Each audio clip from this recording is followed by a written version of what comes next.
Hello, everybody, and welcome to the Weekend Big Show, powered by Law Dog Sports. I am Chuck Ramsey, the Law Dog, here with you as we do every Friday here, streaming on our platforms, YouTube, Twitter X, and Facebook. We appreciate you jumping in with us and tuning in throughout the week. Please, please, please subscribe to our YouTube channel and follow us there. Give us a like and a subscribe if you would. Also on our other platforms, interact with us how you like, and you can also be commenting on this broadcast. Ruler of the airways, Jeremy Schroeder. Jeremy, did you pocket any of that $700 million that we took off of the Somalis through the TSA?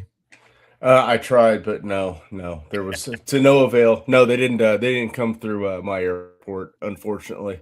I just picture you, dealing with some guy and he said, "I'm the captain now."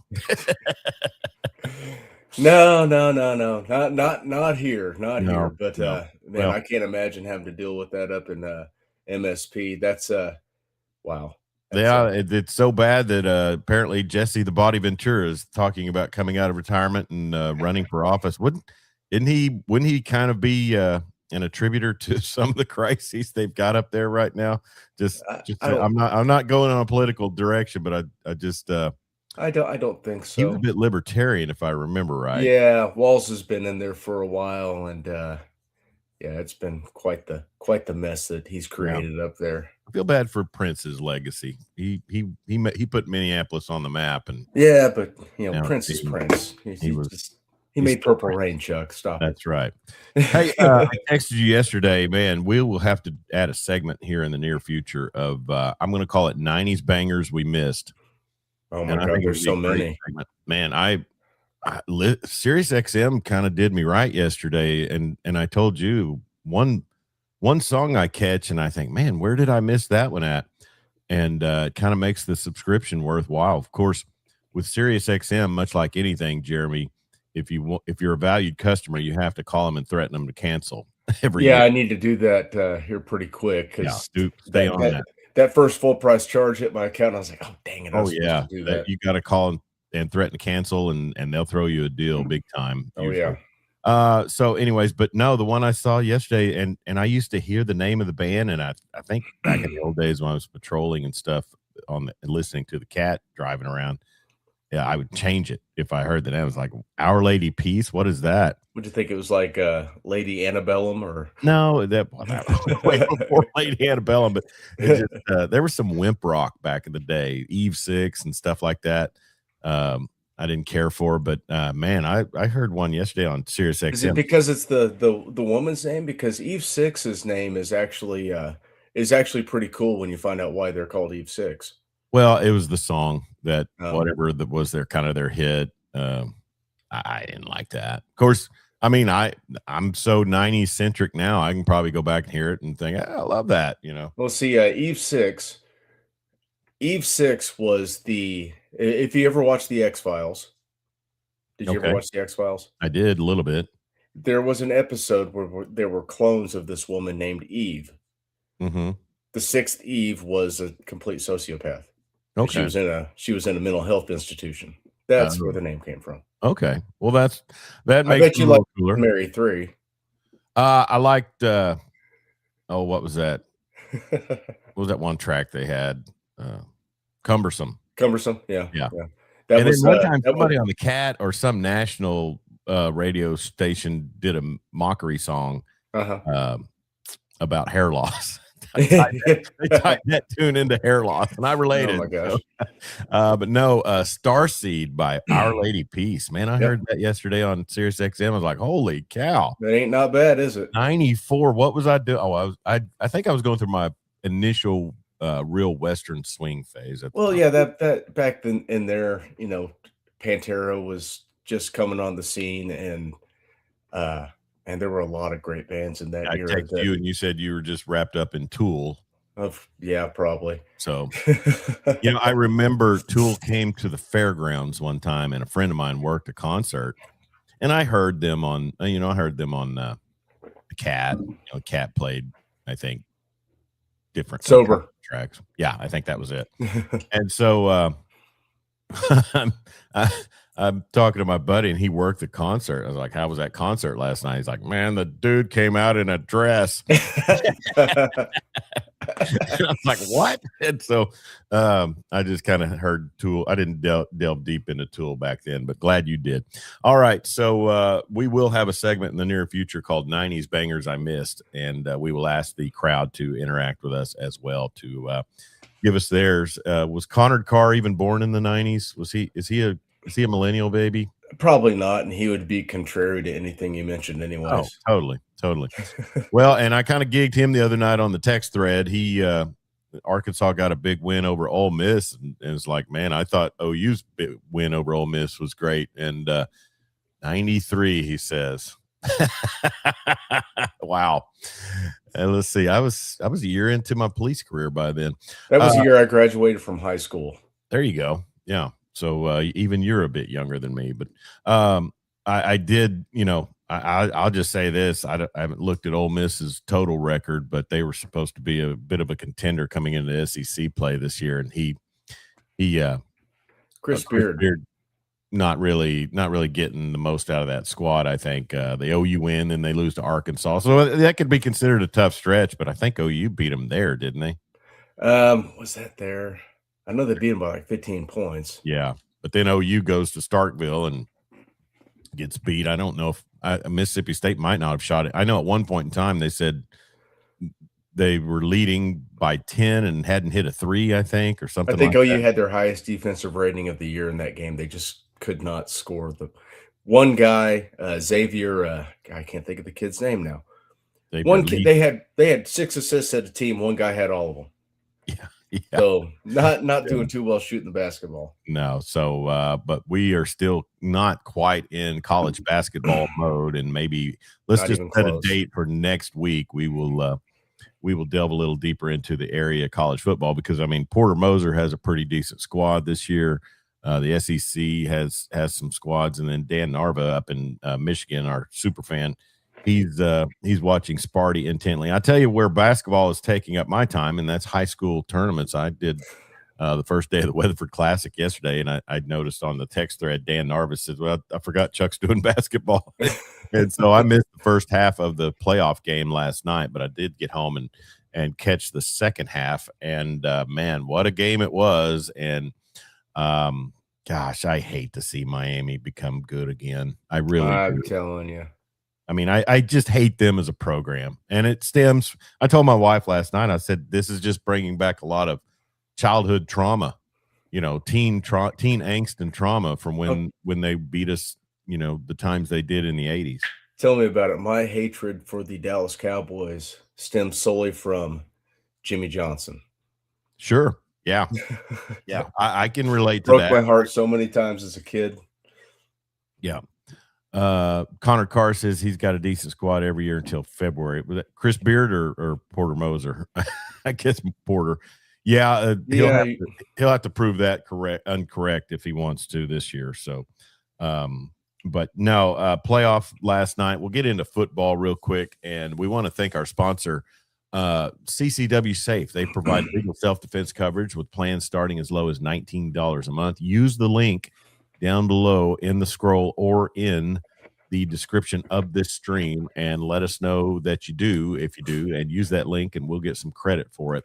They provide self-defense support with deep expertise, personal care, and self-defense coverage that goes beyond the basics. You can trust the team at CCW Safe. So Connor Carr says he's got a decent squad I read that one.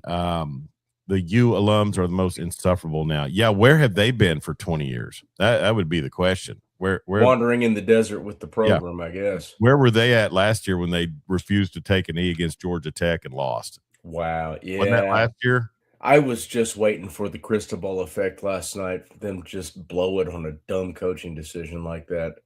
He's got somebody there in his ear that's keeping him from being him. Yeah, he's got his own Kevin Wilson, huh? Something. And I'm not ready to crown Kevin Wilson. I think there were some times maybe Kevin got overruled. I don't know, but yeah. Dan Narva up in Michigan is correct, and he's on the comment line. Then he says to Ole Miss hater Connard, I realized while shaving this morning that God gave Arkansas a lot of neighbors to hate. Oh, they would hate people if they didn't have neighbors. So, breaking down the game just from what I saw, it looked like in the second half, you knew Trinidad Chambliss and I guess Keywan Lacey was fighting through a hamstring injury. Yeah, he pulled it on that long touchdown run. On the long touchdown run. And then, but I tell you, had the Ole Miss defense been able to stop Miami on that final drive, which took 3-something. Chuck, Miami did that they, through Mario Cristobal's genius, let Ole Miss stick around in that game. Yeah, and you know why, Chuck? Refusal to run the damn ball. They're pushing them around up and down the field. They can't stop them. So, hey, let's not do that anymore. It's working too well. They were more physical up front. Miami's got a damn good offensive line, and they were just pounding the rock early. And I think 89 plays, Ole Miss's defense is on the field. That's what they said. Ole Miss ran 8 plays in, I think, the first quarter. Wow. It was they had 8 minutes of possession going into the third. Heck, might even into the fourth, because when they scored quickly. Mm-hmm. But when the way the game evolved, the team with the ball last was going to win it. And unfortunately, it had to be freaking Miami. Had to be freaking Carson Beck. Yeah. That big Skeletor looking cranium of his. Pete Davidson. Yeah, he really is. Dan Narva says, or Connor says to Dan Narva, the Ole Miss hate is because of Houston Nutt and the baseball program. I would say there's something to that. Miami's running back is a total stud. They got a few guys that are total studs on that roster. Yeah. So we'll kind of chill out on the conversation between Connor and Dan right now, but but no, like I said, the part of the game that I saw, it seemed like the Ole Miss offense did wake up some. They got the turnover against Carson Beck on the tip ball and then drove down. And that's a spot where you look at it in hindsight. It's always in hindsight. Hey, that's the spot where you look at it and say, maybe that should have been 4-down territory. That was a red zone turnover. They should have just ran the damn ball, and they would have scored a touchdown. Yeah. I mean, that's the thing about those great Miami teams. The year that they had a quarterback who was truly, well, let's just say the Testaverde years, which you would have to say Vinny Testaverde's probably one of the. I mean, Kozar was great. Testaverde was a great college passer. James Kelly. Yeah, well, I guess let's talk about the glory years when they were like contending for championships. Because Bernie win he won the title against Nebraska, right? Was that Bernie or Kelly? I don't think it was Jim Kelly. Okay. I think that's a good question. I don't think Jim Kelly was so early in that batch. Yeah. Maybe he went in that draft with Elway and them, right? Yeah, he was. I think he was in the 83 draft. So 82, they won the title. So maybe it was him. Maybe it was Jim Kelly. Okay. Well, regardless, won. Yeah. Once they asserted themselves and established themselves with all the talent that they, hedged off from the Miami greater Dade County area. The best gang members on the planet. A lot of crime as detailed in the documentaries on 30 for 30. It's not me saying that. But what I was going to say is, I mean, they choked down their leg during the Testaverde years. And that was, and you look at the running backs they had during that time. I think Melvin Bratton got hurt really bad, but those Butch Davis teams and then the Larry Coker team, they had great receivers, but man, they ran the ball. Jim Kelly was a senior. Bernie Kosar was a freshman on the 82 team. Yep. Okay. And that was Schnellenberger's. It was. Is that his last year there? Or? Oh my gosh. You know who was the third team quarterback? Who? Mark Richt. Oh, yeah. And a freshman sitting redshirting, waiting his turn, Vinny Testaverde. Okay. So Howard had stacked up quarterback talent. You can't deny that. I don't know what his eye was seeing in the 90s, but early 80s, he was dead on. Eric Moore. That's Eric what he was Moore. saying. He didn't recruit Garrick McGee, but he played. Was Garrick there? Yeah, but he was ready to get off of Garrick. And so anyways, 82, maybe it was 83 when they won it, because 82 they went 7-4. Yeah, it was 83. Okay. So that would have been Bernie. Kotar? Okay. Yeah. All right. Dan Narvis says, I actually just heard him on the radio last week, maybe Childers and Neuheisel. Who are we talking about? Houston Nutt? I don't know. Connor Carr says, I mean, no one knows good Miami quarterbacks. It's all the other players, Well, what I was going to say and get to my point eventually is that, who was the one that was on that 0-1 team that had no shot in the pros? Oh my gosh. Skinny dude. Ken Dorsey. Ken Dorsey. Yeah. For some reason, I always want to say Rex Grossman first thing off the bat, but he was Florida. He played Florida. But Rex Grossman, Ken Dorsey, he was just a guy that could get the ball to playmakers. He was never he barely had any cup of coffee in the pros, but they didn't have to because they were going to run the ball. And so last night it was interesting, and it was sad to see Trinidad Chambliss. I wanted to see that story kind of play out to fruition, to see him play in a national title game on two different levels. But what a playoff run for the Ole Miss Rebels. And I don't know. It's hard to say what that team does if they're not going through all the chaos and drama that they've been going through for the last 6 weeks. But it's just and really going back even further, because you've got your AD telling your coach, make a decision by the end of the Egg Bowl. And that wanker, he's just going to be, he's going to be a case in Baton Rouge too, but they may be psychotic enough that he flourishes there. I don't know. Well, he has. So their running backs coach, was it Keith Jones at LSU? Now his nickname is the King of Louisiana because he can recruit that state like nobody else. Yeah. Or Kevin Jones. One of them. Doesn't matter. No. So Lane fired him, or did not retain him, and brought his running backs coach from Ole Miss in, with probably to get Kewan Lacey down there. Well, Kewan Lacey re-signed a contract to stay at Ole Miss, and now that running backs coach that was at Louisiana State, the King of Louisiana, is the running backs coach at Ole Miss. Mm-hmm. Mike Stoops is on the staff at Ole Miss now? Really? Yeah, I did not know that. Yeah, he is. He's I think he agreed to come in and help out, and I think they're going to retain him in some capacity, probably linebackers or something like that. Well, you got to give Pete Golding a lot of credit for the production and the performance that Ole Miss had there. I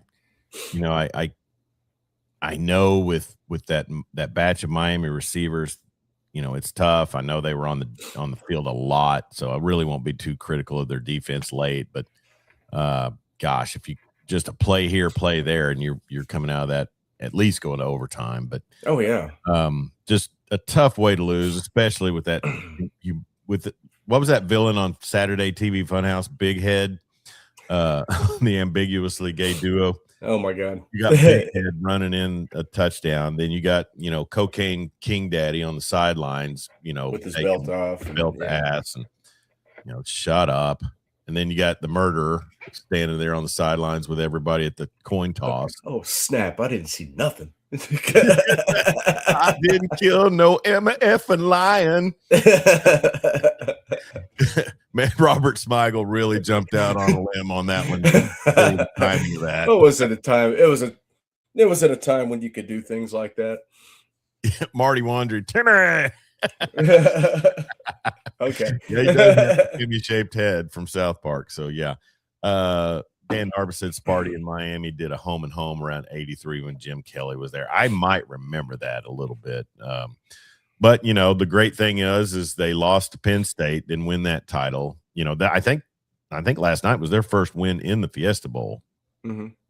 So because I was actually in Phoenix in 03 when they lost to Ohio State, which any U fan will tell you they didn't lose. But What do you think about the last play on the Hail Mary with the no call on the Miami defender hurdling the? You've seen how irritated I've been since sitting here. It's not you. It's because SportsCenter's been breaking down the pass interference on that play for the last 10 minutes. Justifying the no call or saying that they should have? Oh, no, it was 100% pass interference, but it's a Hail Mary and you're never getting that call. Yeah. It is what it is. Yeah. I don't know. I mean, I heard their rules expert, I forget his name, and I don't care, but he used the phrase mutual combat, and it's mutual combat down the field. Well, then it was until the guy with his back to the play just, hurdled. He just hurdles up into the air. Weak. And you could have justified the call, but at the end of the day, I think everyone understands that you're not getting it. Yeah. What I was going to say is that, well, you're not going to get it after, ESPN's ran documentary on replay constantly about, Miami getting screwed in the Fiesta Bowl in 2003, but one thing I noticed yesterday was, and we talked about it, I think it came across the text thread. I love Trinidad Chambliss's delivery on his passing because it looks like it's got velocity, but it looks like it's also got touch. Yeah. And we've seen so many quarterbacks that, it's either a duck or they just lace it in there at 95. And I thought he played an amazing second half, and just unfortunate for him. But what a story he is. And then also, the fact that he could come back and is petitioning for I guess it's a medical red shirt he's looking for. Yeah, he had some sort of illness when he was at Ferris and missed some games. Dan could probably speak on that. It's weird. I don't think he's going to get the medical red shirt. This could be the last we see of him before he's taken in the third or fourth round in the NFL draft and ends up being a 15-year starter in the NFL. At the very least, he's the Tyrod. He's the next Tyrod Taylor who can go in and just fill the gap. We had a kid here get a waiver for another year of eligibility for playing 3 games of lacrosse at another school 5 years ago. So anything could happen. We'll see. He got his waiver. Owen Heineke got another year. Owen Heineke will be back next season. I did not see that. That's some big news. It's going to be a white boy fall, man. You got the Sullivan kid and Heineke anchor in the middle of that defense. Yeah, Kip Lewis coming back. Kip, don't know yet. Seems like he probably will. Okay, I don't know. Still waiting on some contract negotiations. Well, he's got to get that grade. I think he's got till next week to declare. Sure. So still on the playoff game last night. It's just the coaching staff, the team, and the fans are just insufferable. They're as bad. I mean, they resumed being just as bad as they ever were. Yeah. And I put out a tweet, and Dan Narvis says Trinidad missed about all of the 23 season. He took over as a full-time starter when co-starter Carson Gulker, a new Spartan commit, broke his leg. Okay. And Connor Carr says, I hope he projects his lungs better than Tyrod. Protect his lungs. So, yeah, Tyrod with some injury bug. But so what I was going to say is that, I mean, they're back and forth and just the bandwagon is open. All that green and white and orange is going to be, just flourished in everybody's face. It's up to Kurt Signetti to save college football and beat the Ducks and beat the Canes all in one season. Yeah.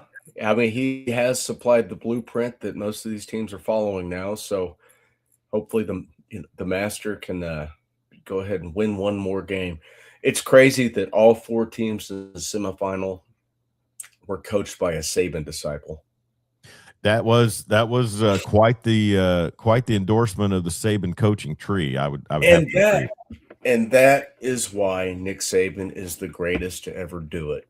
He really is. I mean, I've argued and he's pissed me off, and I've gotten tired of his shtick over the years. But at the end of the day, when you look at production and you look at the system and just the coaching tree. Now, I'll say this, it's it's apparent, that players were getting paid, at all. They've been getting paid at all schools. I'm not naive, but Alabama was forking over some nice cash to get all those recruits. But also on top of cash, because if cash were truly king, Texas would have about 5 natties too. But on top of everything else, Nick Saban got him down there and got him to compete. He basically turned them into professionals. And I even heard the pencil neck one time talking about Alabama prospects as opposed to other prospects. He said, normally Alabama prospects will glide into the NFL game easier because they've been in a pro system. But a lot of times, sometimes they don't have the ceiling that some of the other project kids, that came out wrong. Some of the other kids who are projects have from other schools that attain higher things. But Connor Carr, Chuck giving Saban credit, 2026 is a new year. Maybe it's his Verbo commercials. I don't know. Fun.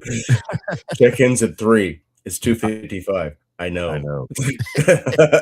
we crack up at that every time.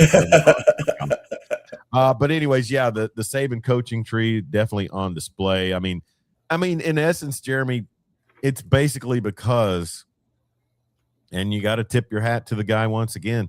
He's ran a coaching rehab now for low 20 years. Jimbo's got a natty, Kirby's got a natty. Those would be the top. Probably going to have a natty. Natty could get a natty. Cristobal could get a natty. Nuts. I don't know if Kiffin and Sark ever will, but whatever. If the Lord would smile down upon us and just never let that happen, the world would be a better place than it is right now. But see, I look at them as Pete Carroll coaching tree almost. They did. Yeah, I would. They coached under Saban, but their formative years were under Pete Carroll and Norm Chow, right? True. Yeah. Yes. So, coaching tree, to me, I guess if you do any time on a coaching staff and then go have success, you're considered under that coach's coaching tree. But, Cignetti. Cignetti's the best right now. Oh, yeah. Yeah. Well, and Golding, I think that guy showed a lot of things in this little run here. Yeah, you know who he consulted with about running the defense as a head coach, right? Tell me. He gave Brent Venables a call. Nice. Yeah. SEC, baby. SEC. This means more. When was I supposed to start chanting that last night after took the lead? There are a couple schools in conference that I would root for. And it wasn't Ole Miss until Lane left. Till Tosh Point So the Lane train pulled out. Till the Lane train pulled out of town. But Ole Miss is one of them. Mississippi State. I got a buddy that's a Mississippi State fan. It's Leach. Mm-hmm. Levy, he's an OU guy. I don't like his father-in-law, but I'd like to see him have success. But that's about it. Tennessee. Because of Heupel. If Heupel wasn't there, I wouldn't. I'm not a big Florida. I don't like Florida. Yeah, because they beat us in 2008. I don't like Florida, Texas A&M, anything in the state of Texas. They could just get the Bugs Bunny saw out and just go ahead. I don't hate Aggie. Yeah, I don't hate Aggie. I do hate the Longhorns. Well, you should. I'd say Texas and Miami are my top two, and Oregon's probably bucking to get into a third position. But see, I'm of the mind that Texas was so bad for so long that they're an annoyance. But I hate Notre Dame. See, I can't hate Marcus Freeman.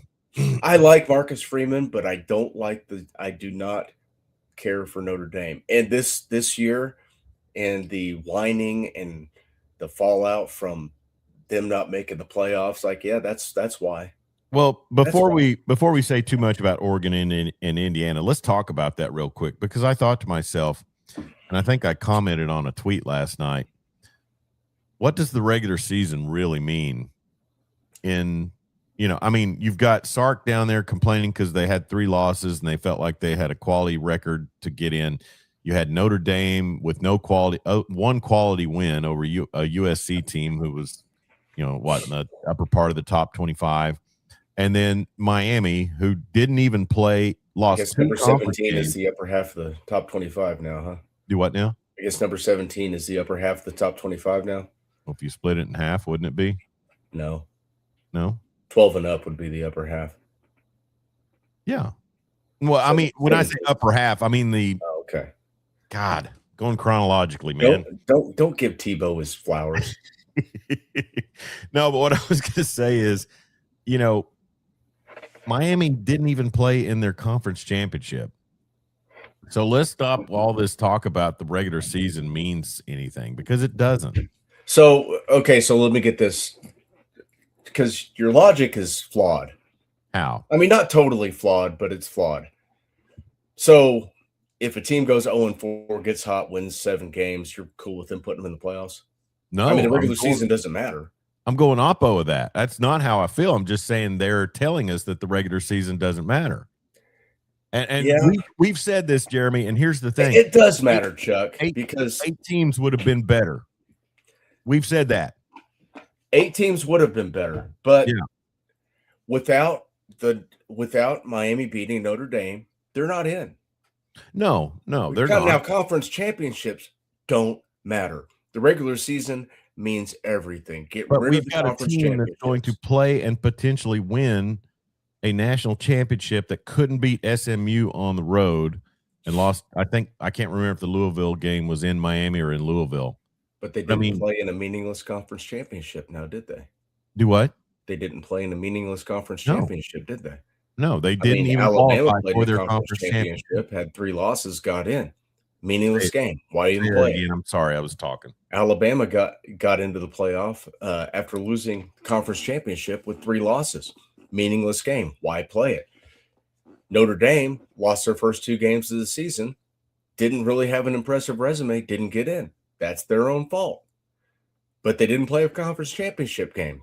It's a meaningless game. Yeah. So neither team in the ACC championship got in. Yeah. The ACC winner didn't get in because meaningless game. It's arbitrary. Tiebreakers, crap like that that's not decided on the field. Get rid of them. Move the schedule up. Let's have this thing wrapped up by, I don't know, now. Well, now so I can get into basketball, because I can't right now, because I'm still college football, man. I'm still now you're sounding kind of coked up and like Dan Lanning. So all right. So Connor Carr has an interesting comment. Says Saban's got 2 trees, a family tree that consists of Signetti and Smart. Stark and Kiffin are his charity tree. They are the rehab. So they're the foster children. Yeah, they are. Charity tree cases. He's nailed that one. Rand Lindsay checking in. Good morning, men. And Rand. Max Patton checking in from Beckham County. Morning, fellas. Max busy with tournament action as well. And then Dan Narva, one thing for sure, conference championships don't mean a darn thing if Miami wins, because Ohio State didn't play for it last year either. But in meaningless game. In 18-team conferences, how do you determine a conference championship anyway? You do the British Premier League points system. It's all based on tiebreakers, and it's arbitrary. It does not mean a damn thing. So in essence, we could say do away with conferences. No, do away with conference championship games. If doing away with conference championship, I mean, don't do away with conferences. You still have to build a schedule. You play a 20-league Premier League. Okay, it's like, that would be like herding cats. Getting all these different institutions to build a schedule, and then it has to be strong enough where if you lose 2, you can still get into a playoff. Make that work with how many Division I football programs are there? It's got to be 125, 120. Yeah, it's too much. Used to be 119. I know that. It's too much. You have to have conferences to make it work. Yeah, well, I don't know, but I mean, you could I don't know, blow up the NCAA because they're absolutely worthless, and combine everything into one entity, the CFP or whatever you want to call it, and then go regional with it. I mean, Jeremy, I'm just trying to do build anything. You got to build schedules. I'm just trying to do anything I can to detract from Miami's potential championship. Thank you. Listen, they got hot at the right time, Chuck. It's like the NCAA basketball tournament. Well, that's what I don't like about it. I like for those games that you win in September. I don't know. The games they won in September did matter. They beat Notre Dame. Yeah. Dan Armstrong, the flip side, as some suggest, are all pre-BCS college football championships invalid. No, because they're just as arbitrarily decided as these are. Yeah. Hey, buddy, light. So yeah, I mean, my Ronnie Coleman shirt, sir. And I think it was was it last week I went on my anti-OU tirade, or was it 2 weeks ago? Yeah, you were in a dark place. Yeah. Are you over it now? You feeling better? Was it? So it was. Have you got some hopium this week? No. Well, okay, we'll get into that in a little bit. But what I'm going to say is that, every championship over the past, other than 01 Miami, and maybe 29, I don't know. There's a lot, but most championships you can look back. 2000 Oklahoma wasn't. Should have had to play Miami. Well, but now, the computers, I think that cold entity chose the Florida State Seminoles, who were really good that year too. Yeah. I was just kind of saying that facetiously, but it's just always a detractor to most every championship except 85. What about 85? Oh, I said most. Okay. So, and really there's detractors to every OU championship. So, well, hey, now it's just Miami hot at the right time. Huh? Now, had Oklahoma played Alabama again the week after Missouri, yeah, they probably won that game because they were hot. That defense was hot. Sure. But they had the time off. Yeah. Kind of like we've only seen one team with a bye ever win. Yeah. Because they had time to cool. Connor says it's a terrible system. Yeah. Well, and so anyways, what my point eventually is going to be is that, I realize there's no perfect system, but I mean, it's just when you're sitting there, looking at somebody who's likely, I'm sorry, I'm already kind of conceding Miami. They're playing in the freaking Orange Bowl. I know. And that is, oh my God, that is a, why? Why does it work? I want, what? Next time OU plays for the national championship, can we play that thing at like Paycom or something? Just roll a field in there. Maybe the new Lord, I've seen what you do for others. Why not me, Lord? This for me. Yeah. No, and it's almost LSU-esque luck, No kidding. It's ridiculous. We're going to play every meaningful championship, Well, where did Oklahoma play Florida State? In the Orange Bowl. In the Orange Bowl in Florida. They also played Florida. Where did OU play Miami in 89? 87. 87. Oh, 88. It was New Year's Day. That was in the Orange Bowl. It's in the Orange Bowl. Mm-hmm. Where does Miami play at their home games? In the Orange Bowl. Yeah. Or Hard Rock. Sorry.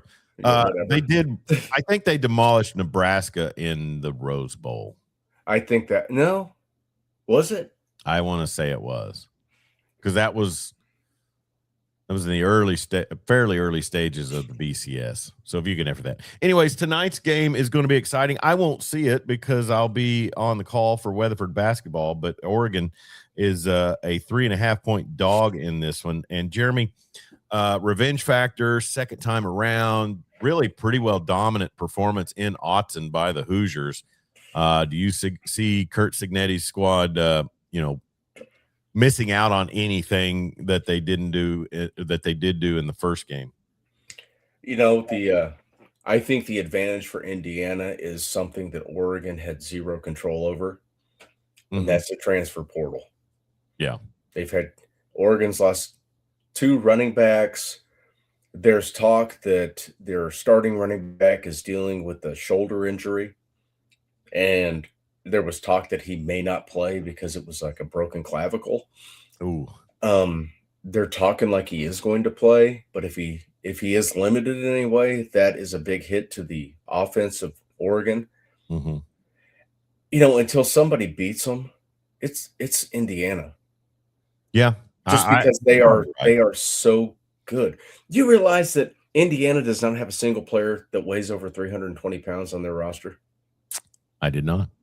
In today's college football, they're smaller, quicker, more fundamentally sound, Yeah. better coached.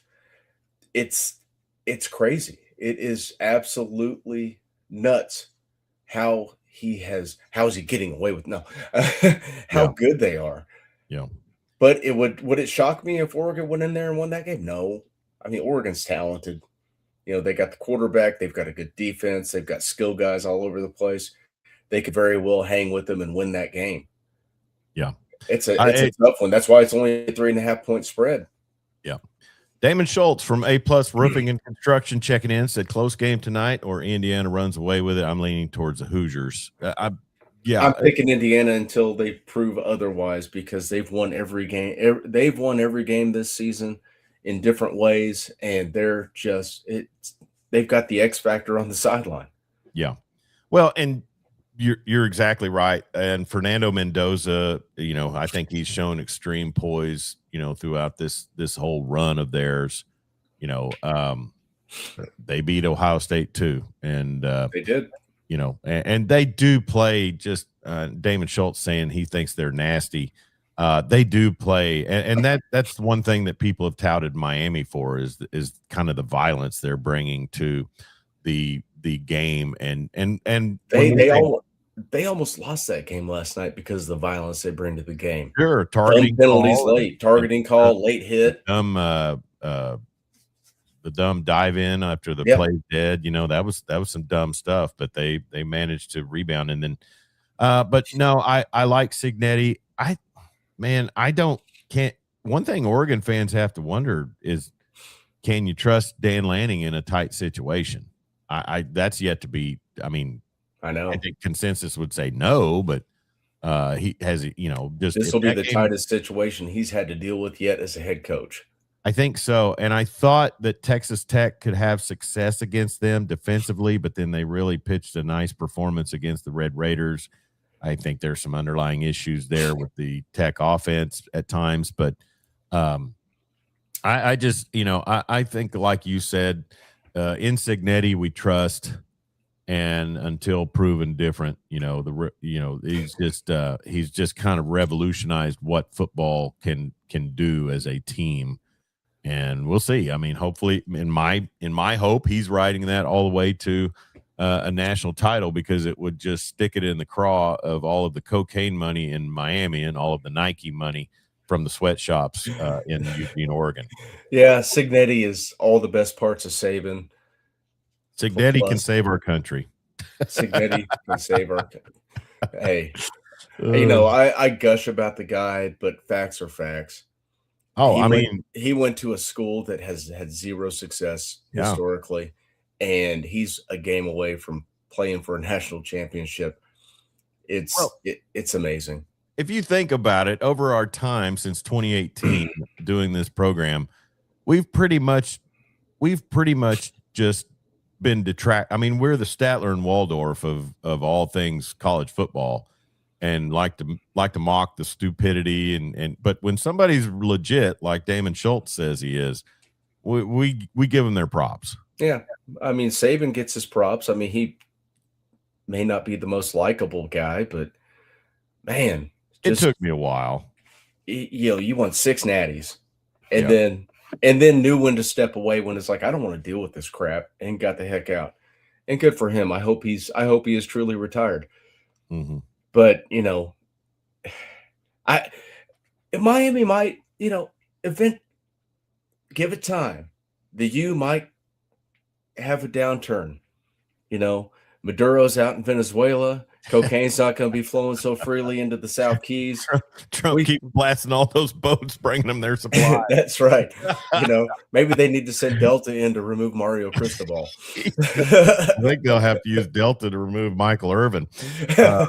Anyways, so yeah, it will be an interesting game tonight. Like I said, I might be able to catch the second half. We'll see how long the Weatherford Classic goes into the evening.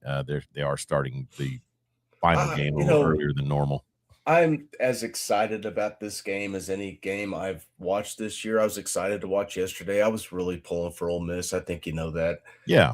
The story is compelling. Trinidad Chambliss is just not only is he a really good player, but the story, it's amazing how 125 FBS teams whiffed on this guy coming out of high school to seeing a kid go out there and doing everything the right way. He's got the clutch gene.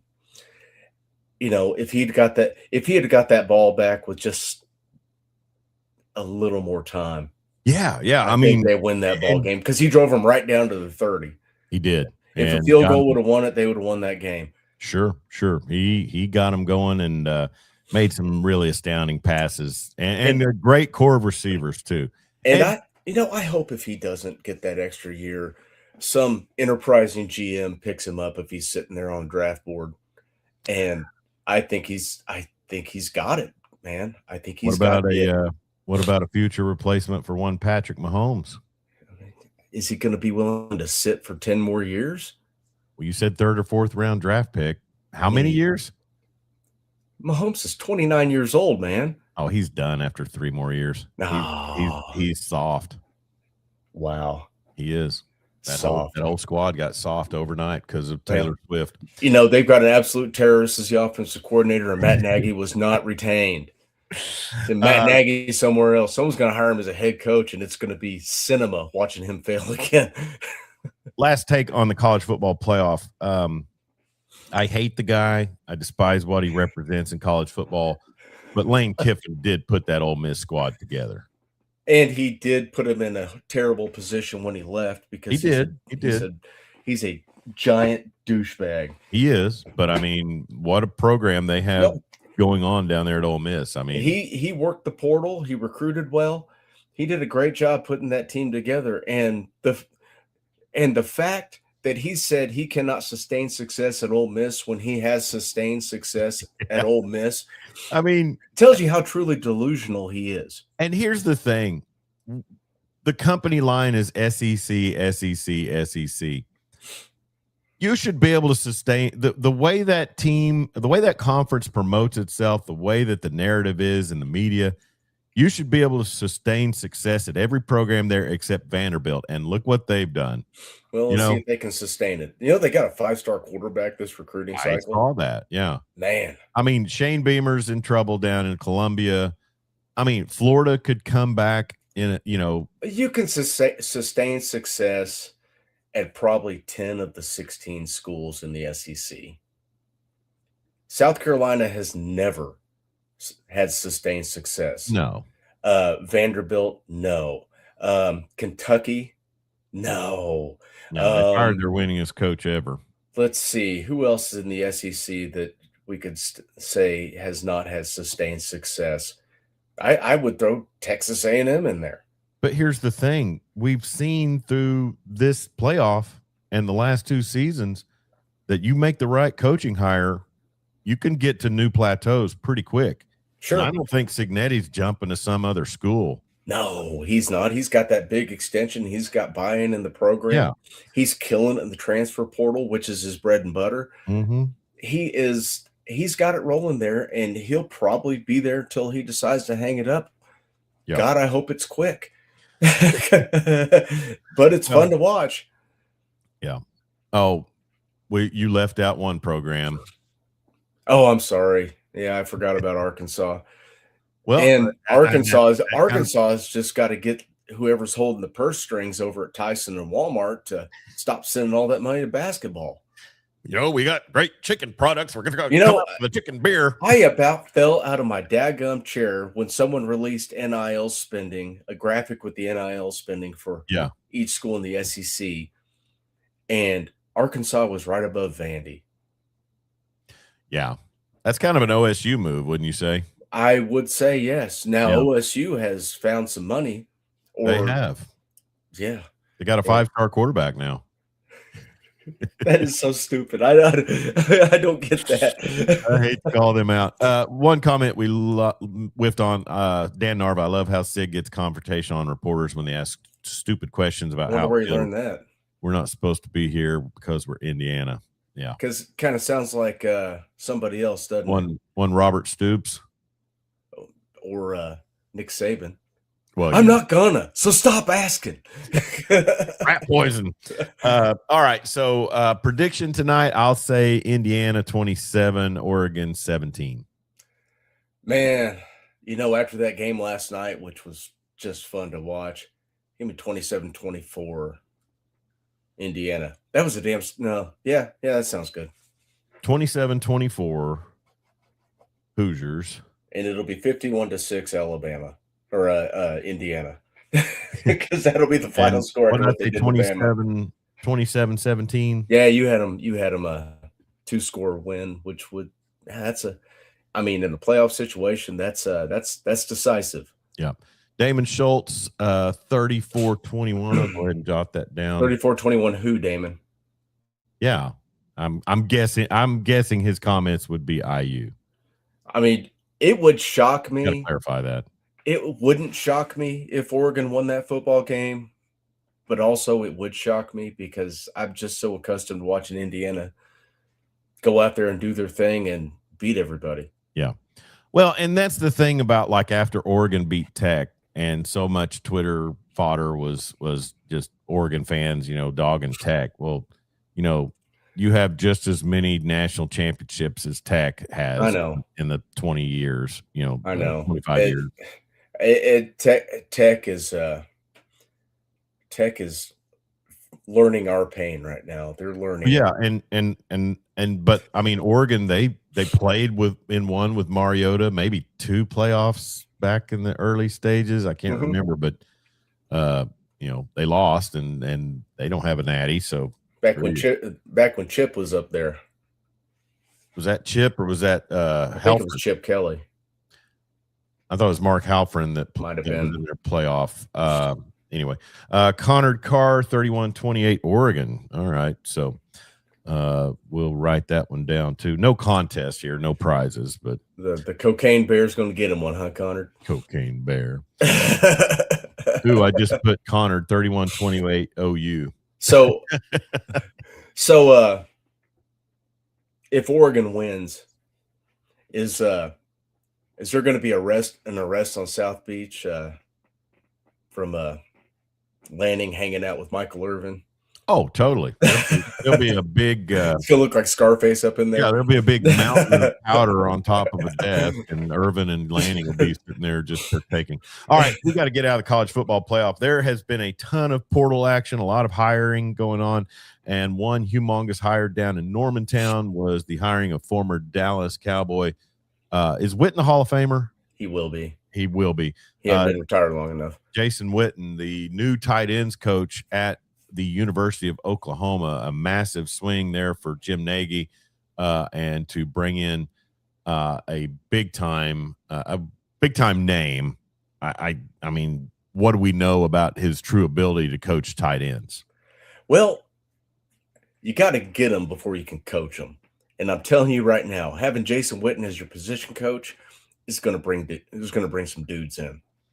I saw an interesting tweet because his son is a 5-star recruit at linebacker from the private school. That don't hurt either. Well, somebody took his profile and retweeted it and said only a 5-star because of his name, playing at a little private Christian school. I was like, oh, touche.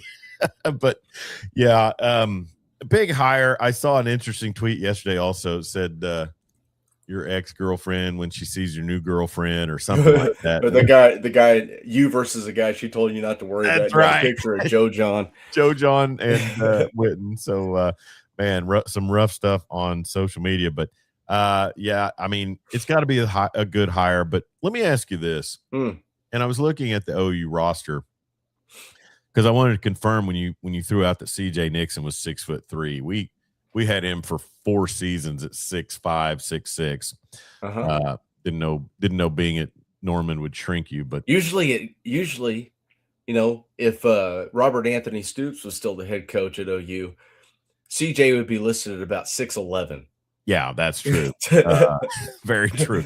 I'm looking at a picture on the wall of one CJ Nixon when he was a sophomore after the Weatherford Eagles won the area tournament. That would have been 2023. And I'm 6 foot and have even touted myself as 6'1".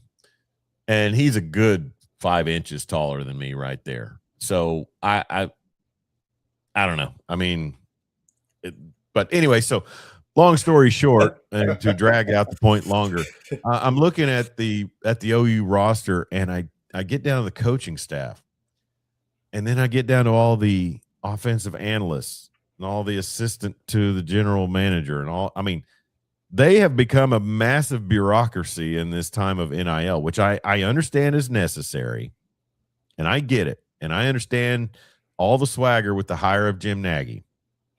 But let me ask you this. Coaches are a bit autocratic at times, head coaches.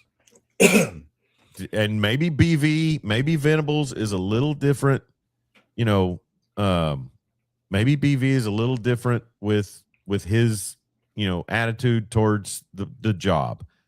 Do you think Jim Nagy could move in on Kirby Smart or Nick Saban or, you know, even now Cignetti? I mean, are there going to be varying levels of these general managers and how they operate with the different coaching styles? Because I just thought, well, what if Brent Venables doesn't really like Jason Witten?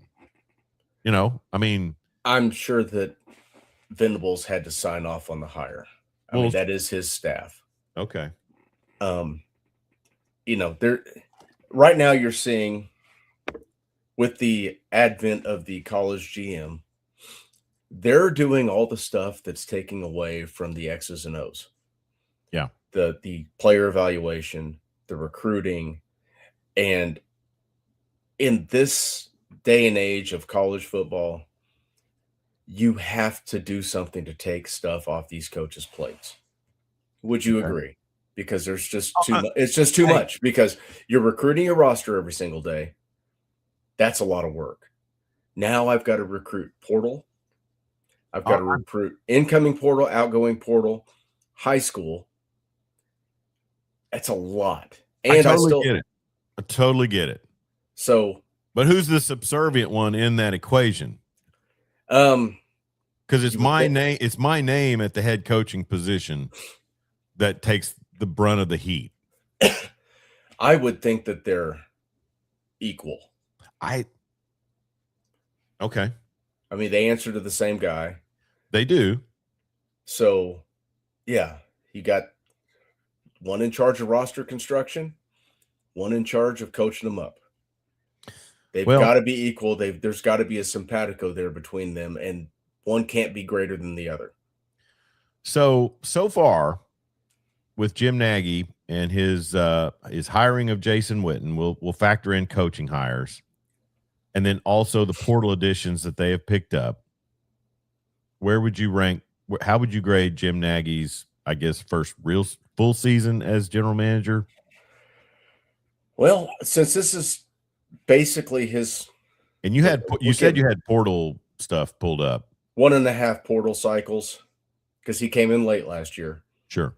I'm looking at the portal gets for Oklahoma this year versus outgoing. Yeah. I see Trell Harris, production. Emarian Harris. Start a lot of games, the SEC at tackle. Got him rated as a 4-star in the portal. I'll take it. Anything to get more beat. And I saw him in person the other day. That kid's an absolute mountain. I think he's let's see what 24/7 has him listed as. 6'7", 313 pounds. Okay. That's a big old boy. That's big. Cole Sullivan, heck of a linebacker for Michigan. Big kid. And that was a Venables guy. He flew up there Monday and closed that deal himself. Okay. Parker Livingston, 6'4" wide receiver, good hands. Rocky Beers, tight end, even if it's just for the name, which is awesome. Good player. Well, and also Reagan Beers on yeah. Lloyd Avant, don't know. Good return guy. I don't know how much impact he's going to make in the backfield. Hayden Hansen, big tight end from Florida, 6'8", 200. They basically got a LeBron James sized guy to play tight end. Mm-hmm. Love that. Kenny Oswalu from the Roadrunners down at Texas State, or not Texas State, but UTSA. Yeah. Kind of a project kid, but a lot of motor. Caleb Nitta, Western Kentucky. I guess he started his career at Virginia Tech. Don't know. 6'2" corner from Oregon, Dakota Fields. Now, I know that's defensive backs. A lot of the problem with the way Brent and staff had been recruiting is they were collecting defensive backs like Pokemon cards. You don't have to catch them all. You can only play 4 and 5 at a time. But they had some need at the position, brought him in. Outgoing transfers, this is what is bothering me. And it's nothing to do with Nagy. This all happened before he got there. Oklahoma does not have a single wide receiver that was in the 2024 recruiting class still on campus. Yeah. High school receiver in the 2024 class. Zion Reagan's out. Yvonne Carrion out. Zion Kearney out. Taylor Tatum hit the portal. Had some fumbling problems. He's going to Michigan. Hopefully he doesn't resolve those by Giovanni Gibson out. Javonte Barnes, who nice blocker, didn't give you a whole lot else. He's going to Kentucky. But you're seeing a lot of guys that were here but never really made much of an impact or were passed up on the depth chart. And you're seeing this everywhere. It's not Oklahoma-centric that are just getting out because – But that was the thing with Parker Livingston, and which raised so much rancor amongst Texas fans. And I'll let you get back to your list, but I mean, the happy at a school is my lifetime goal. I mean, there's been so much crawdadding with statements made by players and coaches throughout this first, I would say first 3 years of true free agency in college football. You've got Sark down there saying, if you enter the portal and then you want to come back, we don't want you back. And then he took 3 guys back. He took 3 guys back. We don't want you back until we have depth problems. And then Livingston, who was Arch Manning's roommate and had a breakout season. And I don't know if he saw the writing on the wall. I thought his tweet, putting out his statement he put out about entering the portal kind of led some to believe that there was talk that they didn't pay him money owed. Oh, wow.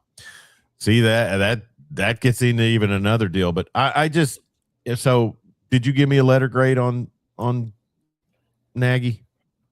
I'll give him a B+ right now. We'll see. What do they got to pick up? Because there's another port. Have they already done away with the spring portal? Yes. Okay. But there's talk of that moving back, that the only portal will be in the spring. Yeah. So, I like a lot of the moves he made. I like the moves he made at tight end. Sure. I like the big tackle from Arkansas.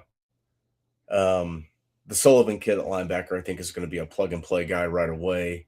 You're getting Heineke back, so you're going to have those two in the middle. Hopefully Kip Lewis is coming back. Linebacker's not going to be an issue this year. You need a big season again from Taylor Wine, and you need Danny Okoye to step up and show some of the potential he's shown, I think. And he played well, but you still had PJ Adebaware, who, when he was on the field, made plays. Oh, the linebacker that transferred out. Kip Lewis. Not Kip Lewis, but Kobe McKenzie. No, him, but there's another one they lost. Oh, Sammy Omasigo. That was him and the D tackle probably have that that defensive side reeling a little bit. Yeah. Marcus Strong was going to play a lot of snaps this year. He ended up transferring over to Clemson. So I guess the moratorium on transfers between Oklahoma and Clemson's over. So I hope Brent can go get some guys from Clemson. Yeah, let's go raid them. Yeah. But Marcus Strong, man, he's a heck of a player. Clemson got a good one, but I think it's just number of snaps. He's behind Stone and Jackson. Dan Narvis says, good that you got on this topic. I believe GM and head ball coach report to the AD. Just recently, Harding from D2 created a GM position, and their head coach, Paul Simmons, slid over to that role. So even smaller schools are doing it. I get that it's going on. I'm totally down with it, but I mean, when are we going to start seeing some of these issues pop up where, the head ball coach says, I didn't want this guy, or in essence leads up to that. Well, there's going to have, I mean, hey, I think Venables sees the writing on the wall. He's going to have to give something up to be able to have success. And Sure. A lot of these guys are going to have to. Even Oklahoma State, they brought in a GM finally. The guy from North Mike Gundy Texas would have done with a GM and dealing with their suggestions and player evaluations. Constantly undermined him. There you go. So, I mean, it may not be OU, it may not be Brent Venables, but we will see some disintegration of some relationships within college programs. And Nagy was a hell of a get. The guy's been doing Senior Bowl. He's been a talent evaluator for a long time. He knows his stuff. And for OU to hire that guy, and this is going to be his roster. If it don't work, you gave it a big swing. Yeah. But I mean, if this year's any indication, I think it's going to work. Okay. You go from 6 and 7 to 10 and 3. Sure. 10 and 2, 10 and 3 with the yeah. And a lot of that was due to an untimely thumb injury from your quarterback. Yeah. I put out a tweet last night though, that because I mean, if I remember correctly, Washington State John Mateer he could have gone to Norman or he could have gone to Coral Gables. Uh-huh. And how fortunate that they feel today with picking up Carson Beck instead of John Mateer. I mean, in Miami's offense, you can be a screen merchant and well, that's true. And and that brought up a point that from last night's game that you mentioned. I mean, I'll give Sark credit. He realized that he could get more out of Arch Manning by just playing the edge, those quick outs to the edges, and you got fast receivers, and then they're constantly biting up on it. I mean, that was an extended run game, right? Someone was mentioning that last night. Is Carson Beck, is he going to go high in the No. He's throwing screen passes all night. He threw a duck to Marion one time last night on a post. I don't think it got tipped. He's not Cam Ward. No. Cam Ward was slinging that rock down the field. I mean, Carson Beck, he's got a good arm. I mean, he throws those screens just to get the middle third open. And then, he's pretty accurate. He's good enough. But he's no, he won't. I don't know what he could do in the league, but anyway, I look at him as a guy who's a career backup. So you had texted me either yesterday or the day before, and I think there were some comments about Sark maybe kicking the tires on the NFL, and then also their portal situation is just totally chaotic. Weird. But then I see last night a couple of tweets. They're pulling in a big linebacker from Pittsburgh who I think was an all ACC guy, and then I think they're getting a D tackle from LSU now. So interesting situation. I guess Cam Coleman visited Lubbock yesterday, so I'm sure he took a bath in $100 bills while he was there. And hey, and it's not like, because there's 7 jobs open in the NFL, and there are good jobs open in the NFL. That's the only reason I mentioned that. If it was like, the Browns, no, I mean, Miami's a good job. The Giants is a good job. They've got a quarterback. They've got a decent roster. Baltimore's a great job. Atlanta, I mean, he spent time as an offensive coordinator for the Falcons. Mm-hmm. He can bring his own GM in. Yeah. I mean, there's some attractive openings that he's going to have to think about and look at. Yeah.